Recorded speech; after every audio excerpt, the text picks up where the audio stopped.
അമേരിക്കയിൽ നിങ്ങൾ ദൂരയാത്ര പോവുകയാണെങ്കിൽ മിക്കവാറും ഹൈവേയിൽ കൂടിയായിരിക്കും നിങ്ങൾ യാത്ര ചെയ്യാറുണ്ടാവുക. അതായത് 70 മൈൽസ് പെർ അവർ ഒക്കെയാണ് ഇവിടുത്തെ ഹൈവേയിലെ സ്പീഡ് എന്ന് പറയുന്നത്. ഹൈവേ ഒക്കെ നല്ല രീതിയിലാണ് ഇവിടെ ഡിസൈൻ ചെയ്തിരിക്കുന്നത്. നമ്മൾക്ക് ഓരോ എക്സിറ്റും ഓരോ എൻട്രിയും ഉണ്ടായിരിക്കും ഹൈവേയിൽ.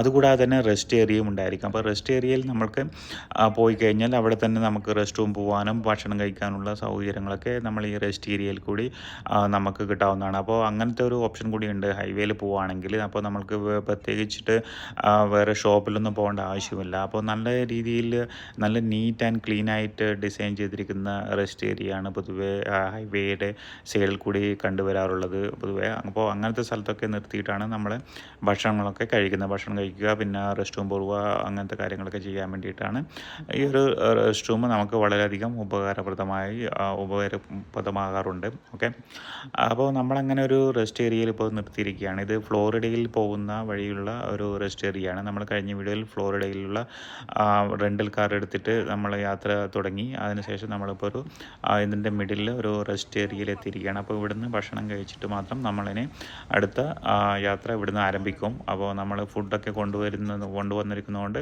നമ്മൾക്കൊരു കുഴപ്പമില്ലാതെ പെട്ടെന്ന് തന്നെ ഭക്ഷണം കഴിച്ചിട്ട് നമുക്ക് ഇവിടുന്ന് പോകാവുന്നതാണ്. അപ്പോൾ ഈ ബോർഡൊക്കെ നോക്കി കഴിഞ്ഞാൽ ഒരുപാട് നമുക്ക് യാത്രയിലൊക്കെ നമുക്ക് ഉപകാരപ്രദമായ രീതിയിൽ പല സ്ഥലത്തും റോഡുകളിലൊക്കെ ബോർഡുകൾ അങ്ങനെ ക്രമീകരിച്ചിട്ടുണ്ട്. അപ്പോൾ അടുത്ത എക്സിറ്റ് ഏതാണ്, അടുത്ത എക്സിറ്റിൽ എന്തൊക്കെയാണ് ഫുഡുണ്ടോ, അല്ലെങ്കിൽ ഗ്യാസ് അടിക്കാനുള്ള സൗകര്യമുണ്ടോ എന്നൊക്കെയൊക്കെ നമുക്ക് ഈ റോഡ് സൈഡിലുള്ള ബോർഡുകൾ നോക്കി നമുക്ക് മനസ്സിലാക്കാവുന്നതാണ്. അങ്ങനെ നല്ല രീതിയിൽ നീറ്റ് ആൻഡ് ക്ലീനും പിന്നെ അതുകൂടെ